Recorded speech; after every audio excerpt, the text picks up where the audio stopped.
Sir, రాష్ట్ర ఆర్థిక పరిస్థితి మీద అక్కడ ఉన్నటువంటి అధికారుల యొక్క తీరు కూడా సరిగా ఉన్నట్టుగా లేదు సార్. ఎందుకంటే జిఎస్టీ మనకి దాదాపుగా 350 కోట్లు తగ్గినట్టుంది. రిపీట్ అవుతుంది చూడు. అమ్మకం పన్ను 130 కోట్లు 136 కోట్లు తగ్గింది. అలాగే సామాజిక వ్యవహారాలకు సంబంధించి 1000 కోట్లు తగ్గింది. ఇట్లాగా కేంద్ర గ్రాంట్లు కూడా తగ్గినాయటండి విష్ణు గారు. కేంద్ర గ్రాంట్లు కూడా తగ్గినాయట 1300 కోట్లు. కేంద్ర గ్రాంట్లు కూడా 1300 కోట్ల చిల్లర కేంద్ర గ్రాంట్లు కూడా తగ్గినాయి. ఎందుకనంటే అక్కడ ఉన్నటువంటి కేంద్రంతో సంబంధాలు మెయింటైన్ చేయాల్సినటువంటి వాళ్ళు కానీ, లేకపోతే రాష్ట్రంలో ఆర్థిక పరమైనటువంటి చర్యలు తీసుకోవాల్సిన అధికార యంత్రాంగం నిబద్ధతతోనూ గట్టిగా ఉన్నట్టుగా కనపట్లేదు. అక్కడ మినిస్టర్ కూడా ఫెయిల్ అయినట్టుగా కనపడుతుంది. ఎందుకంటే ఇది మొదటిసారి కాదు. ఈ ఆయా రంగాల్లో ఆర్థిక పురోగతి సాధించకుండా ప్రతి త్రైమాసికానికి మనం ఒకసారి కాగ్ నివేదిక చూసినా లేకపోతే లెక్కలు పరిశీలించినప్పటికీ కూడా అన్ని లోటుగా కనపడుతున్నాయి. దీనికి అక్కడ ఉన్నటువంటి యంత్రాంగము, అలాగే కేంద్రంలో మనకు ఉన్నటువంటి ప్రభుత్వానికి సంబంధించినటువంటి వాళ్ళ యొక్క సమన్వయ లోపం క్లియర్గా కొట్టొచ్చినట్టు కనపడుతుంది. ఎందుకంటే నేను ఉదాహరణకి ఎందుకు చెప్తున్నానంటే, కరోనా సందర్భంలో అప్పటి ఫైనాన్స్ మినిస్టర్ కానీ, అప్పుడున్నటువంటి అధికారులు కానీ కేంద్రంతో ఎప్పటికప్పుడు మాట్లాడుతూ పైనుంచి నిధులు ఎక్కడెక్కడ ఏ శాఖ ద్వారా ఏ పద్దు నుంచి రావాలో క్లియర్గా మనకి ఎక్కడ కూడా లేకుండా భర్తీ చేసుకునేటటువంటి పరిస్థితి. ఇప్పుడు జిఎస్టీ తగ్గుతుంది అంటే దానికి అనేక కారణాలు ఉన్నాయి. రియల్ ఎస్టేట్ రంగం కుదేలైపోయింది, లేకపోతే పన్నులు పెరిగిపోయినాయి, రిజిస్ట్రేషన్ ఛార్జెస్ పెరిగిపోయినాయి. ఇట్లాగా ఎక్సైజ్ నుంచి కూడా మనకి రావాల్సినటువంటి రాకుండా బెల్ట్ షాపుల ద్వారా కొంత పోతుంది.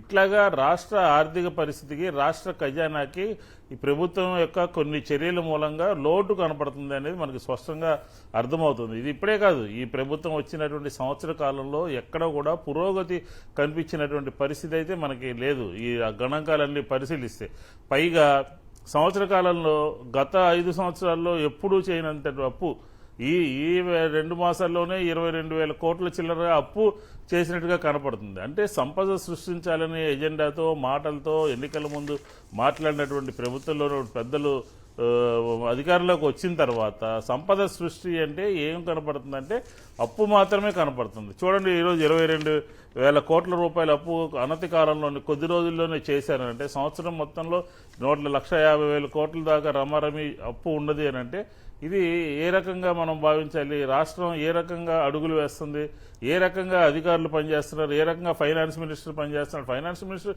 ఈ మధ్య ఎక్కడో మాట్లాడినట్టుగా పత్రికల్లో చూసాం. రాష్ట్ర ఆర్థిక వ్యవస్థ బాగలేదు, దాని కుదేలైపోయింది, ఏం చేయలేకపోతున్నాం అని కూడా మాట్లాడటం జరిగింది. కాబట్టి ఖచ్చితంగా ఆయా రంగాల మీద ప్రభుత్వం ప్రత్యేకమైనటువంటి దృష్టి పెట్టాల్సినటువంటి అవసరం ఉంది. పార్లమెంట్ సభ్యులు ఉన్నారు, కేంద్ర మంత్రులు ఉన్నారు, వాళ్ళందరూ కూడా కేంద్రంలో ఉన్నటువంటి ప్రభుత్వంతో ఎప్పటికప్పుడు మాట్లాడుతూ అక్కడి నుంచి రావాల్సిన కేంద్ర గ్రాంట్ల నుంచి రావాల్సినటువంటి వాటి మీద ప్రత్యేకమైనటువంటి శ్రద్ధ పెట్టట్లేదు, ఒక కలెక్టివ్ రెస్పాన్సిబిలిటీ లేదు అన్నట్టు కూడా మనకి వార్తలు చూస్తే అర్థమవుతుంది. ఎందుకంటే కేంద్రంలో ఉన్నటువంటి ఇష్యూస్ కోసం నిన్న లోకేష్ గారు వెళ్ళడం జరిగింది. అంటే అక్కడ ఉన్నటువంటి ఎంపీలు, రాజ్యసభలు, మంత్రులు ఫెయిల్ అయినట్టుగా కనపడుతుంది. కాబట్టి పూర్తిగా ఎవరు చేయాల్సినటువంటి రాష్ట్రం కర్నూలు బెంచ్ గురించి కూడా, హైకోర్టు బెంచ్ గురించి కూడా అడిగారని వార్త వచ్చింది.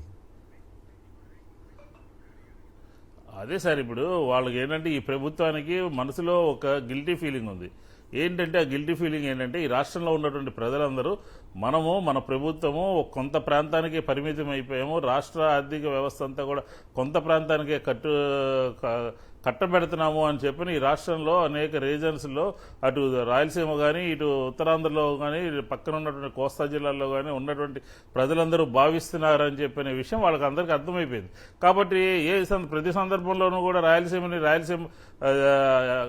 అగ్రికల్చర్ హబ్గాను, హార్టికల్చర్ హబ్గా చేస్తామని, లేకపోతే అక్కడ సంబంధించినటువంటి హైకోర్టును అక్కడ బెంచ్ పెడతామని, ఇట్లా రకరకాలుగా ఆ ప్రాంత ప్రజల్ని మభ్యపెట్టేటటువంటి ప్రయత్నం చేస్తున్నారు. ఎందుకంటే నేను విశాఖపట్నం వెళ్ళినటువంటి సందర్భంలో ఏం మాట్లాడారు? దీన్ని ఆర్థిక రాజధాని చేస్తాను, బొంబాయి తరహాలో చేస్తానంటున్నారు.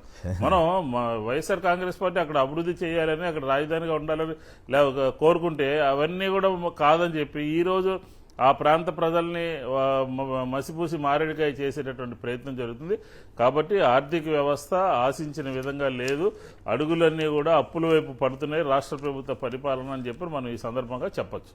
రైట్. వెంకటేష్ గారు చెప్పండి, ఆర్థిక పరిస్థితి మీద మీరు కూడా సంక్షిప్తంగా మాట్లాడితే చెవిరెడ్డి గారి రిమాండ్, అట్లాగే జగన్ గారికి వచ్చినటువంటి స్పందన, వ్యాఖ్యల మీద తదుపరి అంశాలుగా వెళదాం.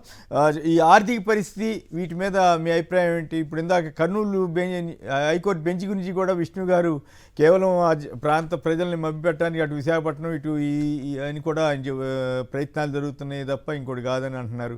సో ఓవరాల్గా ఎకానమీ ప్లస్ ఇతరత్ర ఈ అడ్మినిస్ట్రేషన్ అంశాల మీద చెప్పండి. వెరీ గుడ్ మార్నింగ్ అండి మీకు, మీ వీక్షకులకి, అలాగే ప్యానెల్లో ఉన్న పెద్దలకు కూడా వెరీ గుడ్ మార్నింగ్ సార్. ముఖ్యంగా చెప్పాలంటే జగన్మోహన్ రెడ్డి గారి పరిపాలనని ముఖ్యంగా విశ్లేషించాలి ఆర్థిక పరిస్థితి పాయింట్ ఆఫ్ వ్యూ. ఆయన వచ్చేటప్పటికి సుమారుగా 100 కోట్ల రూపాయల ఖజానా నిల్వతో స్టార్ట్ చేసినటువంటి ఒక పరిస్థితి మనం అందరం కూడా చూసినటువంటి పరిస్థితి. అప్పటి ఆర్థిక మంత్రి కూడా కేవలం చంద్రబాబు నాయుడు గారు అయితేనే ఇప్పుడున్న పరిస్థితుల్లో ప్రభుత్వాన్ని గట్టెక్కించగలడు, ఈ ప్రభుత్వం 5 సంవత్సరాల పాటు నడిచేటువంటి ప్రసక్తే లేదు అని చెప్పేసి అని సాక్షాత్తు మీడియా ముఖంగా చెప్పి బట్టగాల్చి ఈ రాష్ట్ర ప్రజల నెత్తి మీద వేసి జగన్మోహన్ రెడ్డి గారు ఫెయిల్యూర్ అవుతారని చెప్పేసి ఒక స్టేట్మెంట్ ఇచ్చి ఆయన పదవిలో నుంచి బయటకు వెళ్ళినటువంటి పరిస్థితి. అటువంటి పరిస్థితి నుంచి ఈ రాష్ట్రాన్ని సౌత్ ఇండియా జిఎస్టి కలెక్షన్ లో టాప్ ప్లేస్ లో నిలబెట్టినటువంటి ఘనత జగన్మోహన్ రెడ్డి గారి ప్రభుత్వానికి మాత్రమే దక్కుతుంది. ఎందుకంటే మన చుట్టూ ఉన్నటువంటి కొచ్చి కానివ్వండి, మెడ్రాస్ కానివ్వండి, బెంగళూరు కానివ్వండి, హైదరాబాద్ కానివ్వండి, ఇలా 4 బలమైన పట్టణాలని ఉన్నటువంటి 4 రాష్ట్రాలని దాటుకుని అసలు మనకి రాజధానే లేదు అనేటువంటి ఒక మీడియా సృష్టి ఏదైతే ఉందో, ఈ సృష్టిలోంచి బయటకు వచ్చి టాప్ ప్లేస్ లో నిలబెట్టడం అనే విషయం ఏదైతే ఉందో, ఇది సామాన్యమైన విషయం కాదు. ఇది చాలా అడ్మినిస్ట్రేటివ్ పాయింట్ ఆఫ్ వ్యూలో ఎన్నో రకాల జాగ్రత్తలు తీసుకుని ఇక్కడ ఉన్నటువంటి కంపెనీలను ఏవైతే గణాంకాలకు వ్యతిరేకంగా లేక గణాంకాలలోకి రానటువంటి ఇన్కమ్స్ ఏవైతే ఉన్నాయో వీటన్నిటిని కూడా గణాంకాలలోకి తీసుకొచ్చి ప్రభుత్వానికి కావాల్సినటువంటి పన్నులు కట్టించినటువంటి వ్యక్తి జగన్మోహన్ రెడ్డి. ముఖ్యంగా చూసుకున్నట్లయితే ఆక్వా రంగం కానివ్వండి, అలాగే మైనింగ్ డిపార్ట్మెంట్ కూడా. జగన్మోహన్ రెడ్డి గారు వచ్చేటప్పటికి ఆయన ఇచ్చిన గణాంకాల ప్రకారం 500 కోట్ల రూపాయల రెవెన్యూ వచ్చింది. ఆయన తన గవర్నమెంట్ 5 సంవత్సరాల్లో 5,500 కోట్ల రెవెన్యూ తీసుకెళ్లి ఆ మైనింగ్ డిపార్ట్మెంట్ కూడా highest in the all time highest దానిలాగా నిలబెట్టినటువంటి ఒక పరిస్థితి. ఇలాంటి ఒక సందర్భం నుంచి కొత్త ప్రభుత్వం వచ్చిన దగ్గర నుంచి ఈ జిఎస్టి వసూళ్లు ఏవైతే ఉన్నాయో ఇవి గణనీయంగా తగ్గుముఖం పట్టి ఈ రోజు మళ్ళీ సుమారుగా 7 సంవత్సరాల ముందు ఏదైతే పరిస్థితి ఉందో అదే స్థితికి చంద్రబాబు నాయుడు గారు తీసుకెళ్లినటువంటి ఒక సిచ్యువేషన్ మనం అందరం చూస్తున్నాం. ఈ రోజు సౌత్ ఇండియాలో లీస్ట్ పొజిషన్ లో ఆంధ్రప్రదేశ్ ఉన్నది అని చెప్పేసి చెప్పుకోవడానికి చాలా సిగ్గుపడాల్సినటువంటి ఒక పరిస్థితి. ఎప్పుడైతే ఈ రెవెన్యూ ఇన్కమ్ లేకపోతే ఈ జిఎస్టి కలెక్షన్స్ ఇవన్నీ కూడా హైలో ఉంటాయో, మనం అనుకుంటున్న అమరావతి కానివ్వండి, లేకపోతే కర్నూలులో డెవలప్మెంట్ కానివ్వండి, లేకపోతే వైజాగ్ లో డెవలప్మెంట్ కానివ్వండి, ఇవన్నీ కూడా చాలా సక్సెస్ఫుల్ గా జరిగేటువంటి ఒక పరిస్థితి.